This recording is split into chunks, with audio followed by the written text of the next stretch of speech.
রমজান রহমতের মাস, বরকতের মৌসুম আর রুহের পবিত্রতার সময়। আমরা প্রতি বছর এই মাসটার জন্য ব্যাকুল হয়ে অপেক্ষা করি। সেহরির রনক আর ইফতারের দোয়া ধীরে ধীরে আমাদের জীবনের অংশ হয়ে যায়। কিন্তু কখনো কি ভেবে দেখেছ এই সব কিছু কীভাবে শুরু হল? আসলে রমজান কি, কেন এই মাস এত গুরুত্ব আর ফজিলত পেয়েছে? এই পবিত্র মাস কখন আর কিভাবে শুরু হল? আল্লাহ আমাদের উপর ক্ষুধা আর পিপাসা কেন ফরজ করলেন? শুরুতে রোজার আহকাম কি ছিল, আর ইসলামের ইতিহাসে কে প্রথম রোজা রেখেছিলেন? আজকের এই ভিডিওতে আমরা ইতিহাসের পাতা উল্টাব আর প্রায় ১৪০০ বছর পেছনে গিয়ে এই সব প্রশ্নের উত্তর খুঁজব। প্রিয় বন্ধুরা, সবার আগে এটা বোঝা জরুরি, রোজা বা সাওম মানে কি। আরবি ভাষায় সাওম মানে থেমে যাওয়া, অর্থাৎ খাওয়া দাওয়া আর নিজের খায় স্বাদ থেকে একটা নির্দিষ্ট সময়ের জন্য বিরত থাকা। কিন্তু রোজা কি শুধু মুসলমানদের উপরই ফরজ হয়েছিল? না, ইতিহাস বলে রোজা মানবজাতির ইতিহাসের মতোই প্রাচীন। কুরআন মাজিদে আল্লাহ তাআলা সূরা বাকারার আয়াত নম্বর ১৮৩তে বলেন, হে ঈমানদারগণ, তোমাদের উপর রোজা ফরজ করা হয়েছে, যেমন তোমাদের আগের লোকদের উপর ফরজ করা হয়েছিল, যাতে তোমরা তাকওয়া অর্জন করো। তারপর বললেন, রমজান সেই মাস যাতে কুরআন নাজিল করা হয়েছে, অতএব তোমাদের মধ্যে যে এই মাস পাবে সে যেন এর রোজা রাখে। এটাই সেই মুহূর্ত যেদিন থেকে রমজানুল মুবারকের নিয়মিত সূচনা হল। তুমি কি জানো রমজান শব্দের অর্থ কি? মোল্লা আলী কারি বলেন, রমজান শব্দটি রমাদা থেকে এসেছে, যার অর্থ প্রচণ্ড গরম জমিন। তাই রমজানের অর্থ দাঁড়ায় প্রচণ্ড গরম। এই নাম রাখা হয়েছে এই জন্য যে যখন আরবরা পুরনো লুগত থেকে মাসগুলোর নাম স্থানান্তরিত করেছিল, তখন তারা সেগুলোকে সেই সময়ের আবহাওয়া আর যুগের সাথে মিলিয়ে নিয়েছিল, যেই সময়ে তারা তখন অবস্থান করছিল। কাকতালীয়ভাবে রমজান সেই সময় কঠিন গরমের মৌসুমে পড়েছিল, তাই এর নাম রাখা হয় রমজান। এখন তোমাদের মনে প্রশ্ন আসতে পারে, ইসলামে নিয়মিত ফরজ হওয়া প্রথম রমজান কেমন ছিল, আর ইসলামের প্রথম ফরজ রোজা কে রেখেছিলেন? যখন এই হুকুম নাজিল হল, তখন সাহাবায়ে কেরাম, যারা আল্লাহ তার রাসূল সাল্লাল্লাহু আলাইহি ওয়াসাল্লামের হুকুমে জান কুরবান করতেও প্রস্তুত ছিলেন, খুশিতে আনন্দে ঝাঁপিয়ে পড়লেন। এটা ছিল ২ হিজরির প্রথম রমজান। সমস্ত সাহাবায়ে কেরাম আর স্বয়ং নবী করিম সাল্লাল্লাহু আলাইহি ওয়াসাল্লাম ইসলামের এই প্রথম ফরজ রোজা রাখলেন। কিন্তু বন্ধুরা, এই রোজা আজকের রোজার মতো ছিল না। শুরুতে আইন ছিল খুব কঠোর। আজ আমরা ইফতার করি, তারপর রাতে খাই, আর সুবহে সাদিক অর্থাৎ ফজর পর্যন্ত খাওয়া দাওয়া করতে পারি।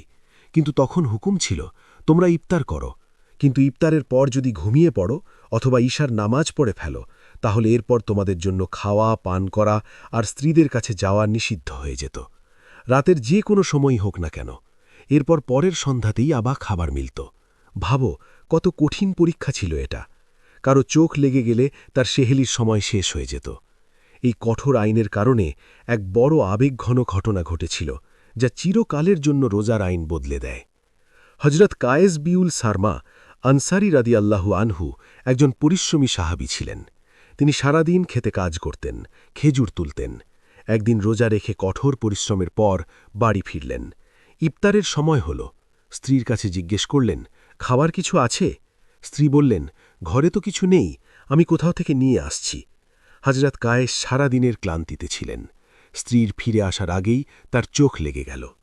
পুরনো আইনের অনুযায়ী যেহেতু তিনি ঘুমিয়ে পড়েছিলেন, এখন তার জন্য খাবার হারাম হয়ে গেল। স্ত্রী ফিরে এসে তাকে ঘুমন্ত অবস্থায় দেখে অজান্তেই বলে উঠলেন, হায় আফসুস, তুমি বঞ্চিত হয়ে গেলে। পরের দিন হজরত কায়েস কিচ্ছু না খেয়ে না পিয়ে দ্বিতীয় রোজাও রেখে নিলেন। দুপুরের দিকে দুর্বলতা এত বেড়ে গেল যে তিনি অজ্ঞান হয়ে পড়ে গেলেন। এই খবর নবী করিম সাল্লাল্লাহু আলাইহি ওয়াসাল্লামের কাছে পৌঁছাল। আল্লাহ তাআলা, যিনি নিজের বান্দাদের উপর ৭০ মায়ের থেকেও বেশি দয়ালু, তৎক্ষণাৎ জিবরাইল আমিন আলাইহিসসালামকে পাঠালেন আর সূরা বাকারার আয়াত নম্বর ১৮৭ নাজিল করলেন। আর খাও ও পান করো, যতক্ষণ না সকালের সাদা রেখা কালো রেখা থেকে আলাদা হয়ে যায়। সেই দিন আল্লাহ মুসলমানদের অনুমতি দিলেন, তারা ফজর হওয়া পর্যন্ত সারা রাত খাওয়া পান করতে পারবে। সাহাবায়ে কেরামের এতে আনন্দ হল। ইতিহাসের আরেকটা বিস্ময়কর দিক দেখো, মুসলমানদের এই প্রথম রমজান কোনো সাধারণ মাস ছিল না। রোজা ফরজ হওয়ার কয়েকদিনের মধ্যেই কুফর আর ইসলামের প্রথম যুদ্ধ গাজওয়ায়ে বাদার সংঘটিত হয়ে গেল। ১৭ রমজানুল মুবারাক ২ হিজরি। একদিকে ক্ষুধা পিপাসা, অন্যদিকে প্রচণ্ড গরম, আর সামনে হাজার সৈন্যের বিশাল বাহিনী। কিন্তু এরা ছিল সেই মানুষ যাদের পেট খালি ছিল, কিন্তু হৃদয় ঈমানে ভরা ছিল। তারা রোজার অবস্থায় তলোয়ার তুলেছিল আর দুনিয়াকে জানিয়ে দিয়েছিল, রোজা মানুষকে দুর্বল করে না, বরং তাকে ফলাদ বানিয়ে দেয়। এখন প্রশ্ন হল, আল্লাহকে আমাদের ক্ষুধা পিপাসার কি দরকার? প্রিয় দর্শকবৃন্দ, এর উত্তর স্বয়ং আল্লাহ তাআলা কুরআন মাজিদে দিয়েছেন। আয়াতে মুবারাকার তর্জমা হল, হে ঈমানদারগণ, তোমাদের উপর রোজা ফরজ করা হয়েছে, যেমন তোমাদের আগের লোকদের উপর ফরজ করা হয়েছিল, যাতে তোমরা তাকওয়া অর্জন করো। তারপর বললেন, রমজান সেই মাস যাতে কোরআন নাজিল করা হয়েছে, অতএব তোমাদের মধ্যে যে এই মাস পাবে সে যেন এর রোজা রাখে। এটাই সেই মুহূর্ত যেদিন থেকে রমজানুল মুবারাকের নিয়মিত সূচনা হল। তুমি কি জানো রমজান শব্দের অর্থ কি? মোল্লা আলী কারি বলেন, রমজান শব্দটি রমাদা থেকে এসেছে, যার অর্থ প্রচণ্ড গরম জমিন। তাই রমজানের অর্থ দাঁড়ায় প্রচণ্ড গরম। এই নাম রাখা হয়েছে এজন্য যে যখন আরবরা পুরনো লুগত থেকে মাসগুলোর নাম স্থানান্তরিত করেছিল, তখন তারা সেগুলোকে সেই সময়ের আবহাওয়া আর যুগের সাথে মিলিয়ে নিয়েছিল, যেই সময়ে তারা তখন অবস্থান করছিল। কাকতালীয়ভাবে রমজান সেই সময় কঠিন গরমের মৌসুমে পড়েছিল, তাই এর নাম রাখা হয় রমজান। ইবাদত। সবার সামনে নামাজ পড়া হয়, জাকাত দিতে গেলেও কেউ দেখতে পারে, কিন্তু রোজা শুধু আল্লাহ আর বান্দার মাঝেই থাকে। ভাবুন, আপনি একা বন্ধ ঘরে আছেন, প্রচণ্ড গরম, পিপাসায় গলা শুকিয়ে কাঠ, সামনে ঠান্ডা বরফ পানি রাখা আছে, কোনো মানুষ নেই, কোনো ক্যামেরাও নেই। আপনি চাইলে এক চুমুক খেতে পারেন, কিন্তু খান না, কেননা আপনার হৃদয়ে এই বিশ্বাস বসে গেছে যে আমার আল্লাহ আমাকে দেখছেন। এই অনুভূতিটাই তাকওয়া। যখন এই অনুভূতি টানা ৩০ দিন আপনার হৃদয়ে থাকে যে আল্লাহ দেখছেন, তখন রমজান চলে যাওয়ার পরও যখন আপনি গুনাহ করতে যান, তখন সেই একই অনুভূতি বাধা হয়ে দাঁড়ায়। মানুষের ভেতরের সবচেয়ে বড় বাধা তার নিজের নাফস। যখন মানুষের পেট ভরা থাকে, তখন নাফস মোটা হয়ে যায় আর গুনাহের দিকে দৌড়ায়। কিন্তু মানুষ যখন ক্ষুধার্ত থাকে, তখন নাফস দুর্বল হয়ে পড়ে। সুফিলা বলেন, ক্ষুধা নাফসের অবাধ্যতা ভেঙে দেয়। যখন পেট খালি থাকে, তখন চোখ ভুল দেখার আর জবান ভুল বলার সাহস পায় না। রোজা আপনাকে নিজের শরীর আর নিজের খায়েশাতের বাদশা বানিয়ে দেয়, খায়েশাতের গোলাম বানায় না।